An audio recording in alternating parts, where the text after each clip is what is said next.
Many heads rolled in this film. Luckily, they weren't mine, but many never made it. The head may be intact, but death was always present on this film. I think it was a strange feeling that we were dealing with life and death. At every moment we were living on the edge. Could we survive? Could the Baron survive? That's what the story was about. And it was, in a sense, the story of the making of the film.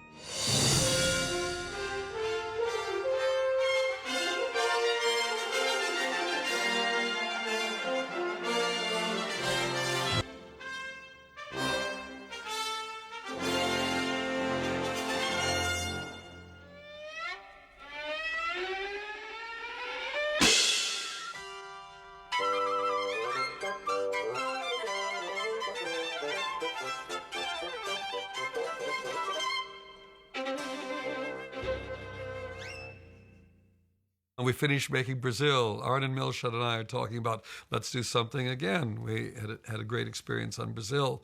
We fought the big fight. We were like a couple pirates rampaging around Hollywood. Let's do something else. And Munchausen was the thing that we started talking about, and off we went. And I got Charles McEwen, who had worked with me on Brazil, to sit down, and we both started writing the script.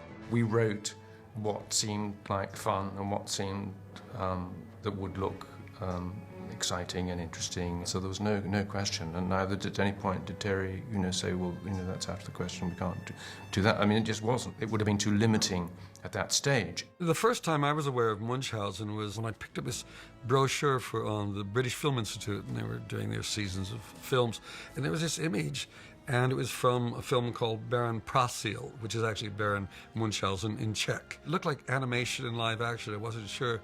What in fact it was is they had taken Gustave Doré's illustrations and used them as the sets.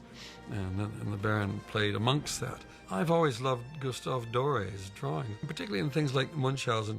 He distorts more than he does at other times. He's having fun. And so we just push it even further, see where this goes. I'd seen the book lying around at Terry's house, and we just started to work on the stories at some point, trying to come to grips with the problems of writing very episodic stories of the barons, trying to give it some sort of a narrative structure that would hold the thing together. It was very much in my mind to do something bigger and more extravagant. And it's a kind of fantasy, unlike science fiction. This was another time, an older time, another way of dealing with fantasy that it really intrigued me more. It wasn't technological, it wasn't mechanical. That really is where Terry's mind, that's where his passion is, in that fantasy. And so the next step into Munchausen, which was all about exploring the visual imagination and imagination versus reason and logic, it seemed inevitable. I mean, a script in a film is only the beginning always anyway, especially in a Gilliam film, because the look of it is everything. And I thought it was an interesting story, and it was quite sentimental for Terry, because it's about a little girl. Often his films sort of lack emotion. He doesn't trust himself to go with emotions, but he has emotions because he has daughters, and it was clearly for his daughter. He wanted to make it. We finished the script, and Arnon was involved, and he introduced me to a man named Thomas Schuley. We went out to Lake Como in the Villa d'Este, where the film was being shot that Arnon was producing, and he introduced me to Thomas. I remember then Terry Gilliam came to Rome, and Arnon Milchat introduced me to him. We got along very well, immediately and very well, and so the three of us, we decided to make this film together in Italy. The deal was that Arnon was supposed to function as the executive producer of the movie, and I was supposed to produce it. And there was also my very good contact to Cinecittà and my experiences from the previous movie. And this was the point where we started. And then, as things developed, Arnon and I started going our separate ways, because we'd started a Python production company called Prominent Features, and I wanted to do it with Prominent Features involved. Arnon was hesitant. The idea of our joint film company, Prominent, came up precisely because Terry was going to make Munchausen, John was going to make Wanda, Terry J was going to make Eric the Viking. We knew that, and we had this idea of galvanizing and sharing the sort of strengths and experiences, and it was a mixed start. And Arnon said, well, okay, he didn't want to be involved in a co-production with Prominent Features because Steve Abbott, who was running Prominent Features for it, is an accountant. And Steve wanted things to be done very precisely and according to the rules. And Arnon has never worked in such a defined way. Because of the well-documented sagas of Brazil and all the subsequent arguments with Universal meant that the Brazil juggernaut limped on more than it would have done. And I suppose the sad thing was that a relationship on Brazil that had worked, in spite of the different approaches, the relationship with Arno Milchan, became a casualty of that interregnum, if you like, between Brazil and Munchausen. It's, you know, personal sadness, really, looking back on it now, that had Brazil completely been finished, you know, you never know, we may have got through certain realities that bothered Terry. I recall absolutely that Charles McEwan was working on the script. In particular, Terry was having to fund Charles out of his own pocket. I was paying Charles McEwan to write the script, so I had apparently been financing the movie at that point. It was a great pity that happened, you know, with hindsight, continuity, and a team that had worked and knew each other's weaknesses and strengths might have been a better approach. But it didn't. And so Terry and I spent too much time, I think, disentangling ourselves from Arnon. And I think those three things led to a beginning of distrust between the parties. It meant that very quickly Thomas Schuele had an opportunity, which he seized to his credit, to have far, far more of a role than we ever envisaged when Arnon introduced him to Terry. Trust and laziness goes hand in hand with me. So Arnon introduced me to Thomas, so I assumed Arnon had done his research on Thomas, and Thomas is the guy. He was bringing Thomas in as the line producer. So this is the guy who actually is the nuts and bolts man, the man that knows how to make movies. And Thomas is really smart, really intelligent man. He's got incredible energy. I liked him enormously. Yeah, he's a big, strong guy, and he kept referring to himself as Rambo. His heroes were Alexander the Great and Dino De Laurentiis, and either Napoleon or Sylvester Stallone. I couldn't remember which one. And he then brought me to Rome to meet Dante Ferretti, great designer. Dante wanted to work with me. I wanted to work with Dante. This was fantastic because Dante had designed the Pasolini films that were my big inspiration when we started doing Monty Python and the Holy Grail. So here was, and then Peppino Rotuna. These were gods that suddenly I was being introduced to and was going to be able to work with. So you trust Thomas because he seems to know all these people. They all thought he knew me. It's a very interesting thing where everybody is trusting one step removed and judging a person by who he knows, not who he is. You see, here's where Schuele absolutely delivered. He made Terry feel like the king of Rome. And it was wonderful. It was mind-blowing to both of us. That's why Terry made the leap of faith with him. He said a lot of things in terms of what he could do and what he could deliver. Steve in retrospect, may have been the voice of reason. I felt he was the voice of timidity, and that we would never move forward unless we could keep momentum going. I was with Thomas at that stage because momentum is everything in filmmaking. And Thomas was there, and everything he said seemed to make sense. He had all this energy and power. Things seemed to be coming together. And Steve was constantly trying to convince me that none of this is right or possible.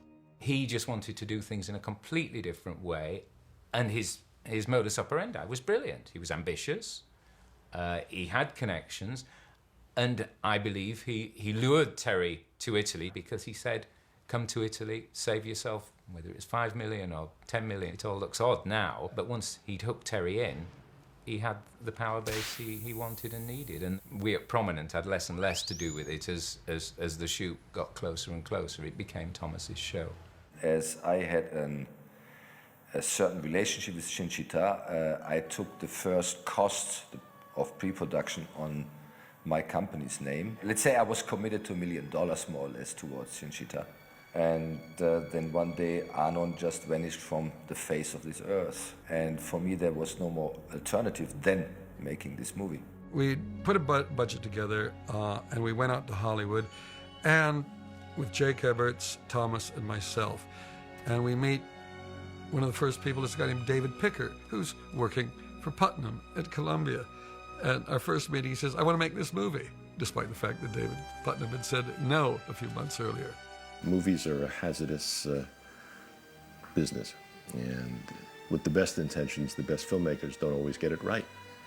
That script, in Terry's hands, just struck me as being the kind of movie that was worthwhile making. I'd certainly rather put my bet on a talent like Terry Gilliam than someone, let us say, more pedestrian in their potential. Jake is a very honorable man, and he thought we'd better check everywhere. There had been invites to go to other studios. So we go to 20th Century Fox, and Scott Rudin, who is now president of Fox, produces this contract that Arnon had done with Fox, and I think it involved some large sum of money. I hadn't seen any of it. I had been paying Charles McEwan out of my pocket. Nevertheless, we had to pay Fox. So right from the beginning, we're paying people who had nothing to do positively towards the film. At a very early stage, together with Arnold, we made a budget. This was $35 million. And it's strange, the final cost was 35. Yeah. So we thought that we could do it. I had storyboarded the whole film. There, we had the script. There was a storyboard. Everything had been discussed. There were nothing hidden, nothing up the sleeves, blah, blah. It's all laid out there. It was going to be 40% cheaper working in Italy. And I am not good with money, let's be honest about it. But I mean, I'm aware of money. I just don't know what it buys. And if somebody tells me it buys what we've got on the page, I trust. Well, I think Terry will go anywhere the money is. I mean, it's a film director's job, is to try and garner the money, because that's half the thing. I mean, it's not half the thing. It's 98% of a film is whether you have the money or not. So you either make it or you don't. So it's not like, well, he hasn't done very much. If he's saying, I can get you the money, that's the way you have to go, really. I mean, you end up with the most awful people in this business, which is why I've left. They're just horrible, lying shits. And there's about only 92% of them are like that. So, you know, it's really an industry to avoid, people. Stay away. If you want to find horrible, mad, lying, insane people, join the film industry. But inside of that world, there are some very clever and gifted actors and writers and directors and, you know, but it's insane. I mean, it is literally insane. One of the things you have to do when you are responsible for deciding which films a company is going to do is not only to evaluate the creative aspect of it, but also the financial risk. I think it was the fourth accountant that finally said, oh, we can make it for $23.5 million. Boom. And we're off and running. We never had a budget of 23 or whatever. We always had a budget of, it was between 34 and 35. The problem was that when I started to discuss it with Columbia, Columbia would not go beyond 25.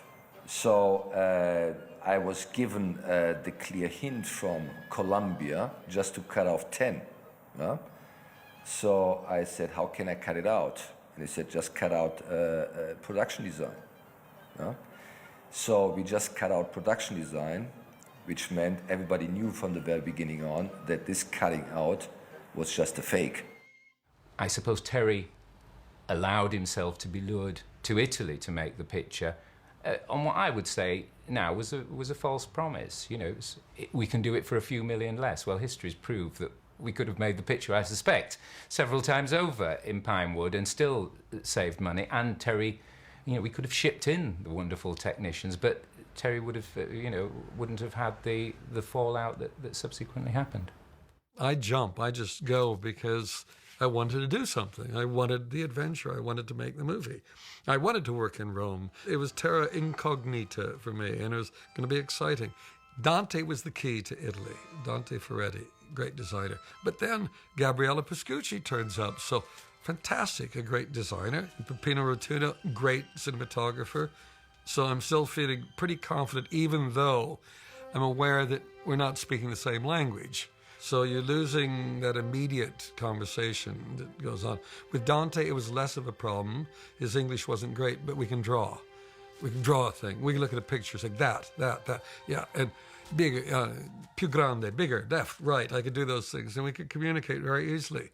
Oh, it was full of energy, like always with Terry. Terry, it's like, it's like a volcan, with lots of ideas. We went through many books. First, when we did the moon, my inspiration, it was a 18th century kind of a pie. The pie is decorated in a Baroque way. So what I did, I showed him the pie. I said, look at the pie. It's fantastic. Don't you think the moon is something like a big pie? He said, why? And because, because it's in the... It needs a float. I said, well, it's the scene he's talking to the Baron and the Emperor's in the water. She says, see, he's in the water. And I couldn't understand that because it reads like two people around a table talking. So I went to Terry and I said, Terry, the Emperor's in the water? And Terry said, yeah. And I said, what, he's swimming? He said, no, he's sitting in the chair. He's sitting in the chair, fully clothed, talking to the Baron. And Terry would say, yeah, and all the women are in the pool too. So one wouldn't think that from a script that says two people talking that would lead to a pool being built with water, with a guy sitting in the water. And I think at one stage Terry wanted his horse in there as well, but we couldn't quite get the horse to get in the water at the same time.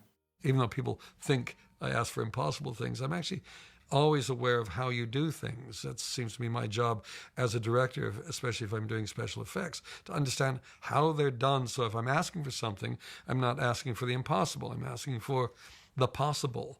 And then we push it just a bit further. No, I expected a big adventure fantasy movie, as in the title is The Adventures of, yeah? A kind of Indiana Jones in Fantasyland. In those times, we did not have any concrete idea who was supposed to play the part. And this was later on the first, let's say, quarrel between producer and director. I mean, I really imagined Sean Connery in the part of Munchausen, and Connery had said yes.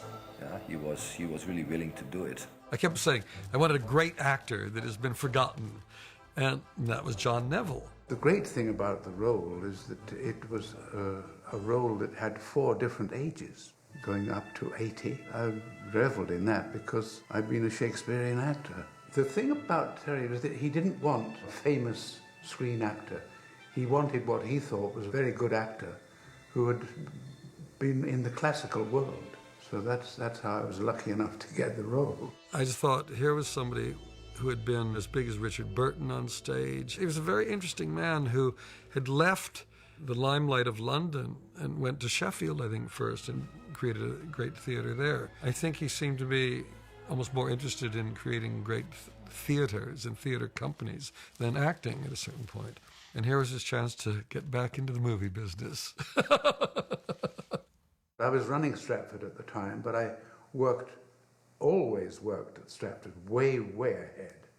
So I'd planned out a season that would go for 6 months, and I was able to get away. We went up to Toronto to look at little girls, and at the same time, John was kind enough to come in and do these auditions, and the audition that he did with... there was no competition for Sarah. There was nobody like Sarah. We were looking for a young actress that could hold this thing together. I met Sarah, and she was just so determined. She was so clear. And we've always said from the beginning she was the oldest person on the set. I remember John on the floor and her doing the audition of him. I left that audition really wanting to do it. And I think that's kind of an important thing for me to remember at the end of, what was an extremely traumatic experience, that, this wasn't actually something I was necessarily pushed into. And there was a moment around the time when we were, setting off to go to Italy to start shooting, where I feel like I had this really visceral feeling that no matter what I did in my life, if I went to law school or became a doctor or started a revolution, that nothing that I could do again would actually make my parents as proud as they were at that moment when I was 8 years old and in a Terry Gilliam movie, which is a complicated way to feel. I had two rules in life. You must never be in a Stanley Kubrick film, and you must never be in a Terry Gilliam film. I knew this. This is like one of the elementary facts you should know from the beginning, because not because you shouldn't be able to watch their movies, but because they're sadistic, insane people. You know, there's nobody they will not spare in their pursuit of what they might eventually come to. So, fortunately, Gilliam's not very interested in acting, so he doesn't do 130 takes unless the background isn't properly right. So he doesn't torture you quite in that way. But I did know that to avoid the early Gilliam films would be good for me. And then we had sort of we'd finished Python, I think. So I thought, I love Terry. It'd be fun to hang out with him. It'd be nice to see him make a big movie. It's in Rome. How bad can it be?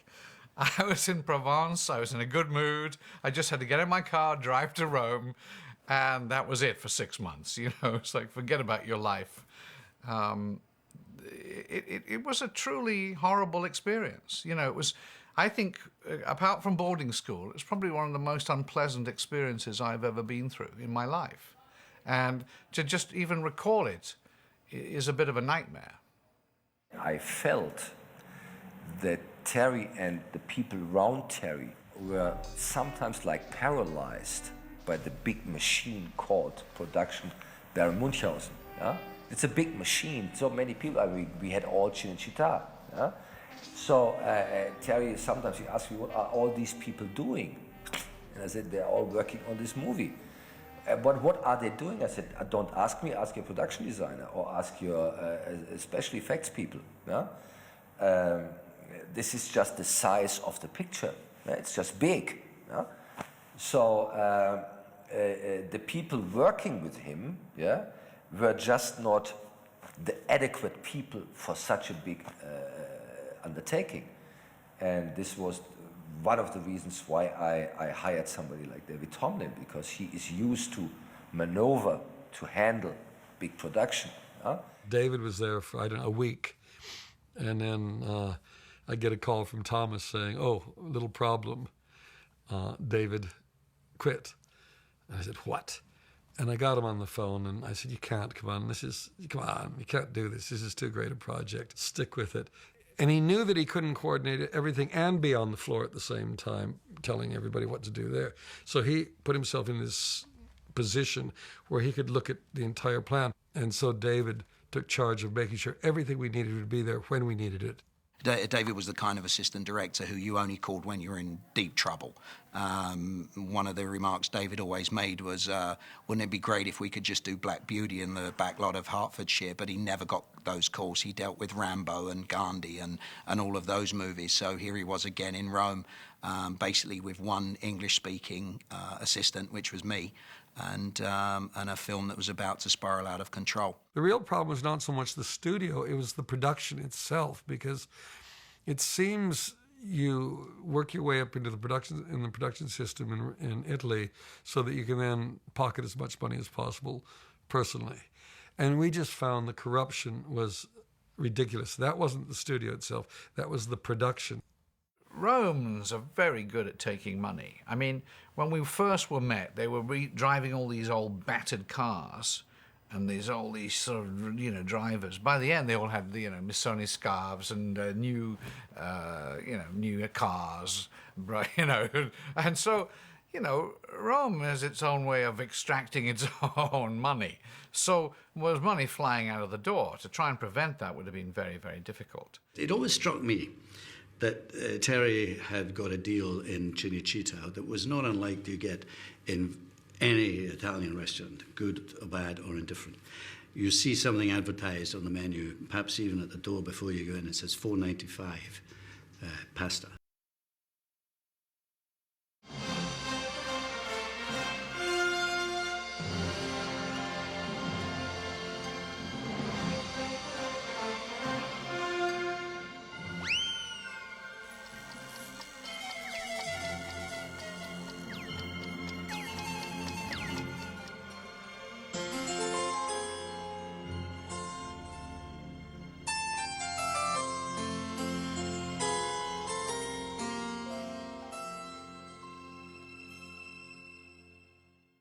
With just what was it, about a week and a bit to go, we then had our 3 big announcements in one day that, Spanish horse or African horse fever or something like that took off in Spain. So 4 horses that we had been training for months to be used for the Baron's horses couldn't be taken to Spain. Whoops! And then the dogs, the 2 dogs that were the Baron's dogs, both of them came ill. Boom! And then David Putnam got fired from his job at Columbia, all with a couple weeks to go. The problem was that David Putnam got fired. And all these deals were oral deals. Yes? So the moment Putnam got fired, everybody knew. Yeah? In the meantime, the project was on its way. Yeah? The ship was going north. Yeah? Everybody knew that now somebody had to cope with the shit. Yes? Because the new CEO, Don Steele, just said, whatever David Putnam said before doesn't interest me. I was working quite hard to try to make Don Steele, the new head of production, feel that this was not a David Putnam movie. It was a Terry Gilliam movie, and hopefully she liked Terry Gilliam and whatever he did. And it could be her movie. I often talk about the picture as the only picture I was ever involved with. It was $8 million over budget a month before it started shooting. And in fact, that was the problem. I mean, his vision was so enormous, and the expenses were so large that it was clear there was going to be a problem. And in fact, they were put on notice that the completion bond company was going to have to get involved in this movie unless they could find ways to cut the budget. I said to Terry, this is all bullshit, because they have to deliver. Film Finances has to deliver to Columbia this script, directed by this guy. Yes? If they cut the script down, or if they replace the director, Columbia can refuse delivery. And then Film Finance doesn't get anything. No, I think by the time we started shooting, I was exhausted. I think by then had started feeling we never are going to be able to make this movie. So when doubt starts entering, it's harder to keep going. What happens when you start shooting is all the plans, all the discussions, you realize, oh, they don't speak English, do they? And they misunderstood half of what I was saying. Well, the first thing was it was absolute chaos, because the first thing we got there and they said, oh, we're not shooting for 2 weeks. So then they had a sort of make-work program where they taught us all how to snorkel, learning how to swim underwater and buddy breathe because of the stuff we were eventually going to do. It was perfectly agreeable, we had lunches and dinners, and without the shooting, it was fabulous. And then it was all suddenly we were going to shoot at night. We're going to do night shoots. We're going to start with this, and we're going off in this direction. We made one big mistake that I think I've got to take full responsibility for. The open top set where the theaters, which the bloom was going to be escaping, because there was so much night shooting in there, and we had this open top thing, we thought we could just cover the top of it, and then it'd be blacked out, and we'd be able to work during the days. But the days were so hot inside, people were practically dying. You couldn't breathe. I think any production, any film that begins with 2 weeks of night shoots has problems. And 2 weeks of it, night after night, running in this odd timing, isn't a good way to launch a film. It's a hard thing to do, and because we had to do it almost for no reason, but because of the heating and because of the daytime temperatures and the nighttime lighting, we were forced to do these things by night. I remember a couple of days at the beginning of, it sort of being this kind of an innocent play, and being intoxicated by Terry's enthusiasm and energy, which it's impossible not to be. But it was pretty, there were a lot of special effects in that movie, and they began pretty close to the beginning, so it was not too long before my sort of overriding feeling was one of fear. This is the part that I really love about my good friends, the Italians. Because we're on a chartered plane, and everybody was allowed to take one suitcase, that's all. And I get on the plane, and the whole front of the plane is piled high with suitcases, just heaped high. And we're sitting in the back of the plane, suitcases. I said, whoa, that's an awful lot. That's more than one per person. And I look out the windows, we're taxiing down the runway, and I see these big wicker hampers at the side of the tarmac. What's going on there? What's that? And I said, oh, that's just some of the extra costumes. They couldn't get them on the plane because of all the suitcases that the crew had brought along. And so we fly to Spain. We end up in Almeria. The costumes then fly on the next flight, but they arrive in Barcelona just in time for a custom strike. And they're stuck in Barcelona. These are the principal costumes of the main actors stuck there during this strike, and we're in Almeria, supposed to be shooting these scenes with the principal actors. We didn't have their costumes, so we had to make a rather quick overnight adjustment and do part of the battle sequence, even though it wasn't supposed to be shot there, because we did have the costumes of the Turkish army. The first part of the schedule was in fact the battle. It was the biggest part of the movie at the time, and we had hundreds of Turkish army, we had hundreds of the European army, we had elephants, we had cannons being fired off the top of elephants, we had tigers on the beach, we had I mean, you name it, it was there in that battle. It was extraordinary when we got to Spain, because this gale had blown up, destroying all the ship's masts that were supposed to be the sunken ships in the harbor. Everything kept going wrong. It was absolute madness. And during all of this, Thomas Schuele was nowhere to be seen. He had vanished off the face of the earth. I was on the set from day one to the last day. I mean, I took it with more, let's say, philosophical attitude. Yes. In a certain moment, you know, as I said before, of course Napoleon knew that in a certain moment the battle was lost. Yes, he knew it. Yes, so I knew that with certain people I could not talk reasonably. Yes, so things you just let it happen. Yes, that's the only choice you have.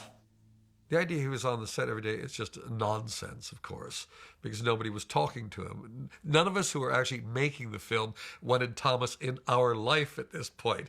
He was the guy, just stay away from everything. Don't talk to us. You've made a mess of things. We're in this terrible nightmare situation. Go away. Thomas Schuele wouldn't sign any of the contracts, although people were getting paid. And so my thing was to try and get him to sign these contracts. So every morning, the only time I ever found him was at breakfast. So I would sit there and he wouldn't sign them. And so it went on until one day he said to me, "I've signed them," and handed me them signed, so you saw the last page. And I said, "Oh, at last, thank goodness." So I took them, and as I turned them over, he Tippexed out all the dates. So obviously I had copies of them, but there's no good because what he signed doesn't make any sense. So all the start dates have been taken out totally.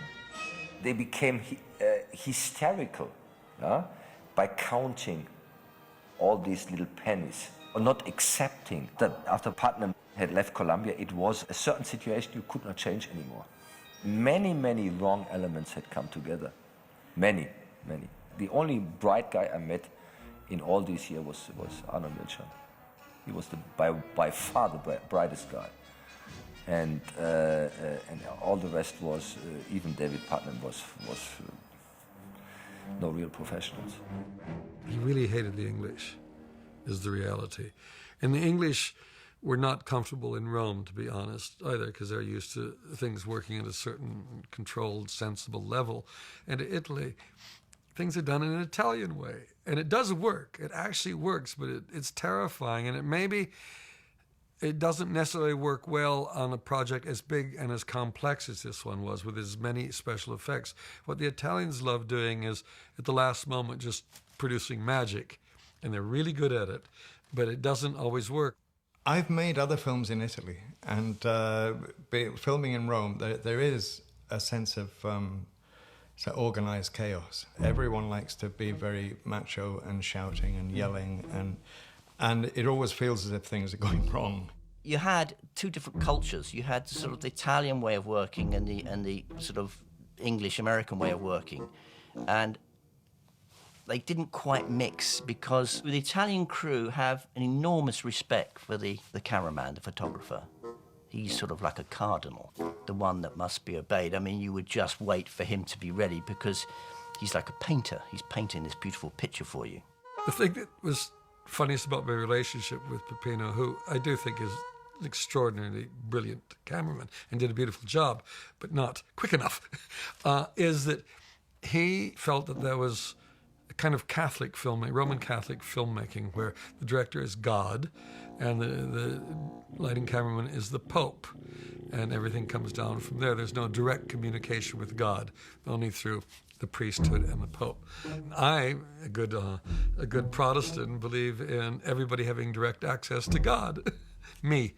It seemed to me it's right that we work in my way as opposed to his way. He would just march at his pace. And so I was getting very frustrated and really pissed off. Because there are certain times you just have to compromise, if nothing else, to give the appearance that things are moving better. But no, we're making a great work of art here, and we will not budge. Just because of the sheer sort of size of the project, as I recall, that we'd started to fall behind in the schedule, which was already quite a long schedule. So from their point of view, something had to be done, and they wanted to make cuts. Nothing was trimmed, believe me. Nothing. Just meaningless bullshit. Completely meaningless. They saved a couple of dollars here, a couple of dollars there, but carrying all the people from wherever in the world to Rome, yeah, whatever they saved, yeah, the peanuts, they spent on other sides. Yeah?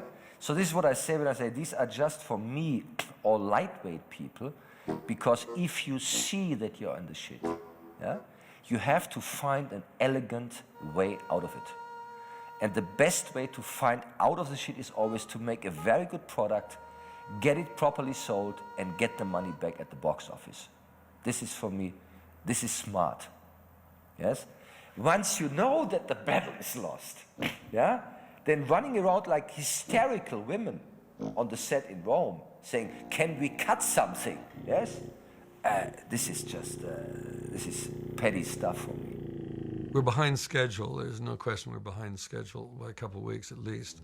So the boys from Film Finance start descending on us. An accountant from Columbia turned up. In the first couple of days he said, "Oh, you're going to be $3 million over budget." And the next day, "You're going to be $5 million over budget." And then by the end of his 4 or 5 days there, we were guaranteed to be $10 million over budget. At the same time, they sent in a guy named David Korda, somebody who I subsequently became friends with. But at that moment, a very icy-faced Grim Reaper arrived. While the Grim Reaper was, in fact, sucking the life out. In Germany, we call them breakfast managers. Yeah? They had just the power during breakfast. They were just sitting there, costing a lot of money to everybody, staring at the shooting schedule, staring at the budget, and staring at the same time at the screenplay, knowing there is nothing to do. So the best you can do, just, and this is for me, but you need balls, and nobody of them got balls, yeah? Just to accept that this happened. Nyla, my assistant, she had never worked on a big film, and I'm not sure if she'd worked on any film before, but she was always amazed how each day it would be this me grumbling around the place, and everything was hard and difficult doing it, a strain for everybody. And then you'd look at the rushes and it'd be beautiful, and it would fly, and it was magical. And she said she couldn't understand how this was possible, but that's what was going on. And I think basically that's what I really like about the film.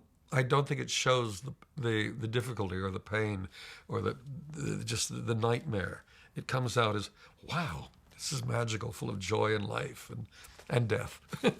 All these people are arguing about the movie, about how much it's costing, how much it's taking, whether we can do this, whether we can do that.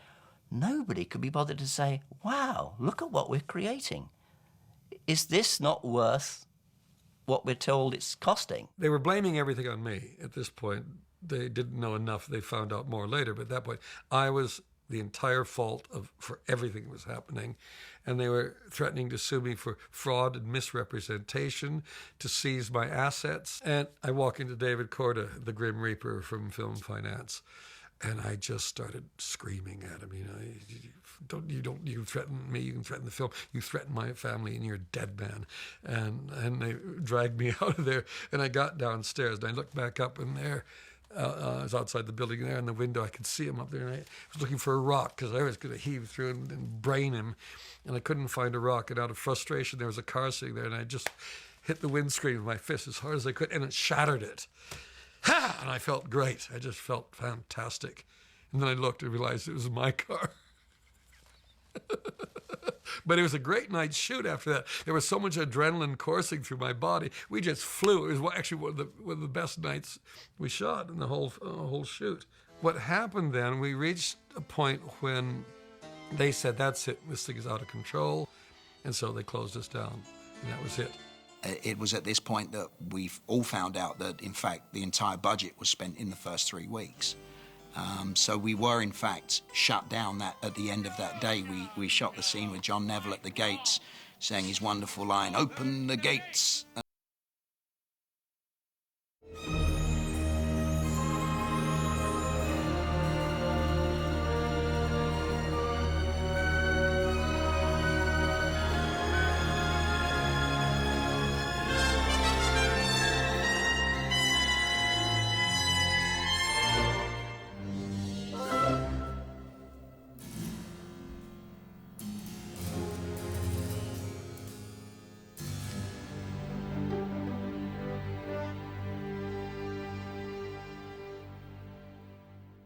When Film Finance pulled the plug and we all were sent back to Rome, it was interesting because we actually lost people at that point too. It was a bit nerve-wracking because a lot of people thought, that's it, the film is over, and people in the film business don't want to hang around too often, so it just started crumbling.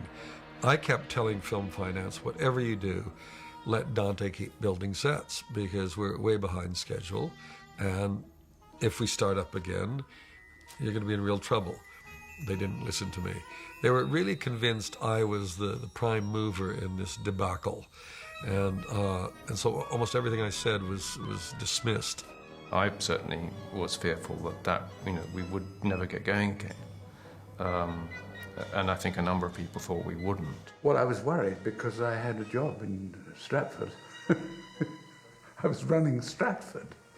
And I'd made enough plans ahead to accommodate us being away for an amount of time, and I was very frightened that it would go over and I wouldn't get back in time.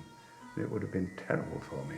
My emotional memory is that I was afraid almost every day, that there were explosives going off beside my head kind of constantly, that I was in freezing cold water for long periods of time, that I worked ridiculously long hours. I couldn't have cared less if the production shut down. Like, in fact, when we went home for 2 weeks, I was so happy that it was done, and I couldn't have cared less if the film ever got made. Like, I just cared about when the next, not concerned or interested in, studio politics or producer-director battles. Like, I just really wanted to go home. I certainly argued for doing the cuts, for getting the movie made. Better to do that than to stick to what was in the script and somehow not have it made. Charles suddenly became Sally Salt. He says, how dare you? You've dragged us all out here into this nightmare, and you're not going to escape. We're going to finish the film. So we sat around arguing about what to do because they said, we've got to cut out the moon sequence. I said, we can't cut the moon sequence out. If the Baron doesn't go to the moon, there's no point in making this film. It was vast. It was 2,000 people. It was heads coming off left, right, and center. It was banquets. It was eclipses. It was everything I wanted to do in movies. And Sean Connery was King of the Moon. I can't remember exactly how we made the quantum leap to 2000. We're on the moon. We cut 3 zeros off and ended up with 2. And rewrote the whole idea of what the moon was about. And the moon suddenly became about this Cartesian dualism. At that point, Connery and I had talked about the fact that this new character wasn't his character, and he felt it's time to say goodbye, and I agreed with him. Thomas was going through the roof, because to lose Connery was to lose everything as far as he was concerned. This is not just fishing for big names. Yeah? The moment you have these people, you can really move with them. They help you because you become one team. Yes? And they will always help you. Yes? Because it's then something we have made together. Yes? And if you have those people on your side, you have really punching power. They help you. And having thrown it to Mike Palin, Eric Idle turns up saying, oh, Robin Williams is quite interested in this. So I ended up basically sacrificing my good friend Mike for Robin, because I knew with Robin the studio would be more and more willing to continue, and it would probably help the film immensely to have Robin on board, and they wouldn't pull the plug. At that point, Terry was pretty frazzled. I guess I was kind of like the cavalry coming in, and he was having a good time. And for me, it was a little bit of blue screen, you know, and there was one part where I'm just a head, and I give good head, which is a great part of show business. I've seen Terry like under extreme pressure, but you know, there's nothing that he doesn't take it out on actors or even the crew. I mean, when things didn't work, he kind of adapt to it. I didn't seem to be. I knew that there was pressure from, you know, the producers. Several notes coming from other places. There were ideas. They can't we lose? Not necessarily solutions. We don't use those words anymore. Then we got into this absurd situation with Robin's managers thinking we were going to pimp Robin's ass, I think is the technical term that was used. And that we would be emblazoning all the posters and everything with Robin, and it would be sold on Robin's back. And so they insisted that Robin not have a credit on the film. At that point, I didn't want to give Thomas Schuley anything that he could pimp. The idea of, you know, I was very worried that, you know, they would, since it was a small part, done as a favor, done for no money, literally, and that I didn't want to give, I just didn't trust the elements, of, you know, the producing elements to honor that or not try and use it. I became the bad guy, but not because I did something wrong, but because I'm German. Yes? And I had to play this game. I said, Terry is the only guy who did not play this, because this is not his way to see life. All the people around him, they played this, and this was at the end my role. Yes, I had to play this kind of, you know, the German and the Nazis and all. This was my part.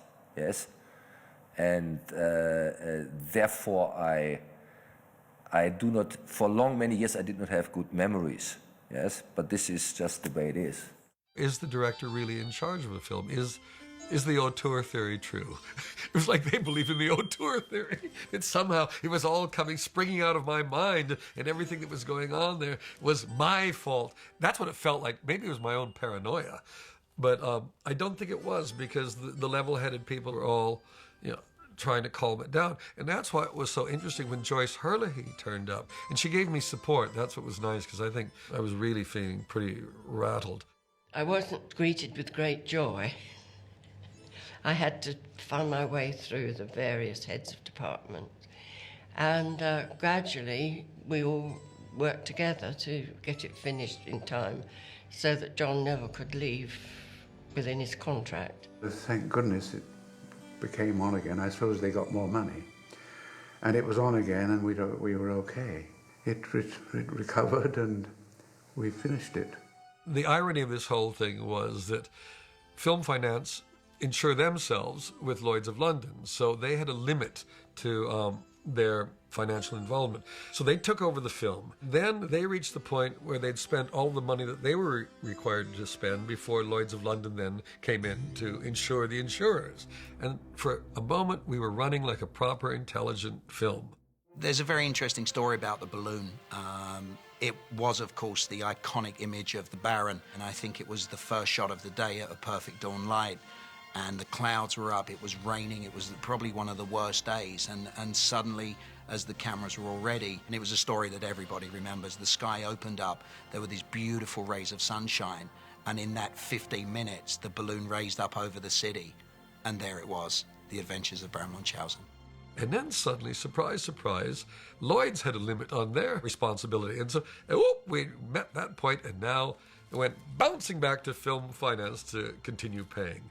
But it continued being reasonably sensible because Joyce stayed on. On location in Cinecittà, they built the sets, and there were a lot of frustrations like that the sets weren't ready, and and I used to go the night before and look at it and say, is it ready? If it isn't, well, get on and make it ready. But nobody else was doing that. There wasn't much left of me. It was almost like I'd been worn down to this tiny little nub. I did this little compromise, and it didn't help the film. Nobody cared. Nobody cared. This is like a crime. Nobody cared. Yeah? Once the film was in the can, yeah, people just signed it off and said, okay, let's burn it now. I don't know what could have helped it more, because at that point the studio was, one regime was leaving, the new one was going, screw this, and it's usually part of the thing of, well, that one didn't do because that's their movie. Now we'll do our movies. It's a bit like the lion who comes in and kills all the cubs from the previous man, because it's like, these are my cubs now. I believe is it 48 prints they made in America? That's what they opened with. I mean, this is crazy. But that's fair enough. If you're doing a platform release, that's okay. You put it out in the major cities, you put your money there, and then you slowly, as word gets out, you slowly, release more and more films. Well, in fact, they only released 117 prints at all. An art film in those days would get 400 prints. I mean, it's just madness. So when the film was released, I don't think Columbia were really fully behind it. I mean, it's not me thinking, it was a fact, they were half-hearted.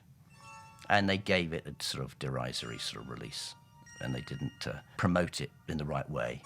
And it had lots of favourable reviews.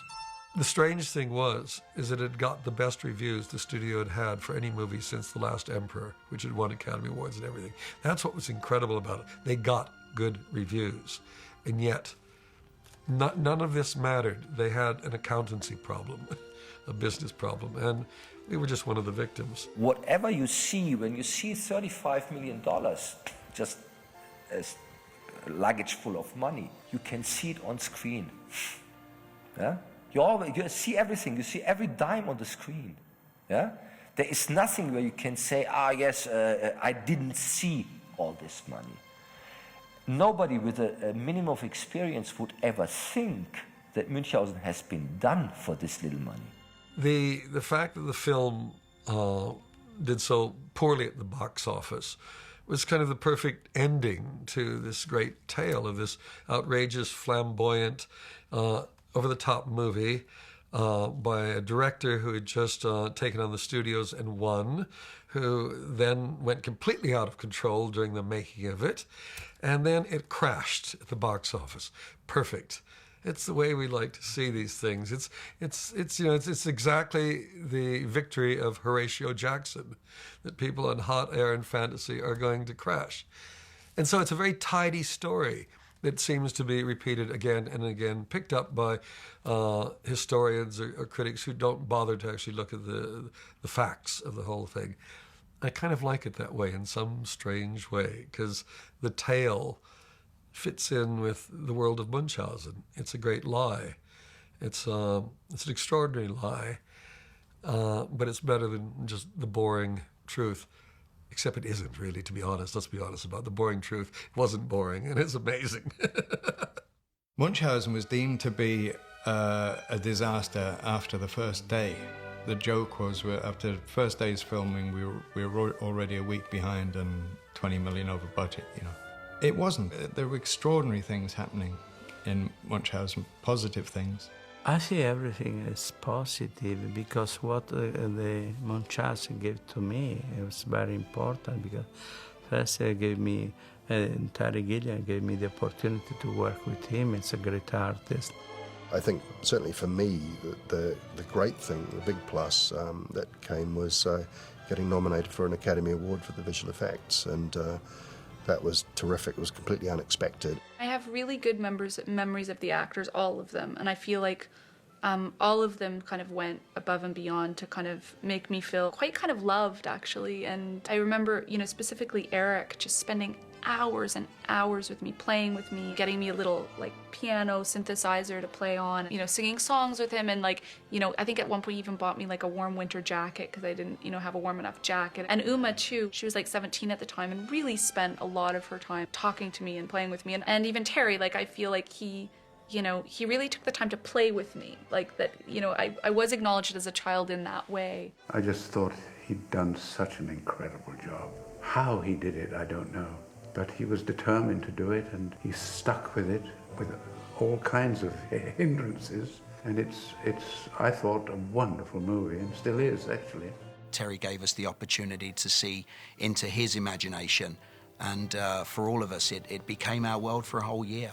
And certainly I was very proud of that movie. I want, in my lifetime, to have seen more Terry Gilliam films than I ever have the chance to see, because his reputation, sadly, feeds on itself and goes on ahead of him, and I'm sure stops him making the number of films he should, and stops him making the scale of films he should. The Munchausen thing became a myth.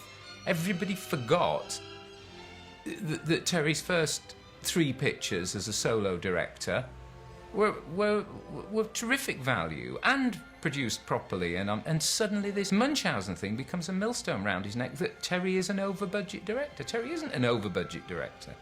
Terry's a visionary director, and this one film, yes, made a bit of history, but that isn't how Terry always works or how Terry needs to work.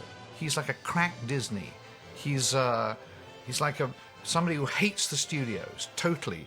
So if you look at he is a genius. I mean, he's an artistic genius. And whether artistic geniuses should be in charge of making movies, I'm not sure. I take all of it very seriously when I make a movie, and I just think it's because of the work that everybody put into it. Everybody works so hard, and along at the end of the day comes a couple studio executives who are worried about their careers, and a company that thinks he can do a better deal, and the whole thing goes whoop. And the good thing is, they're all gone, and Munchausen is still around. Some of them are dead, some of them are probably in some old folks' home, some are probably running studios, another form of death. We're alive.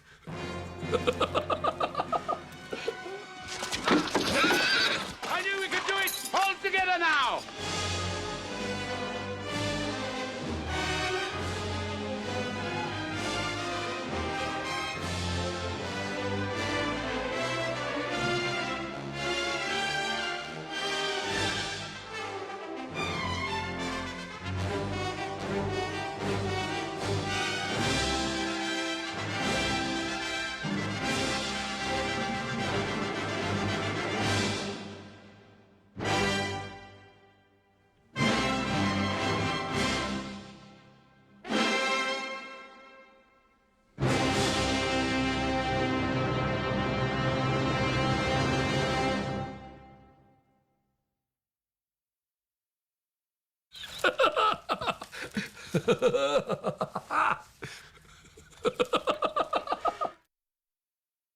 Everyone lived happily ever after.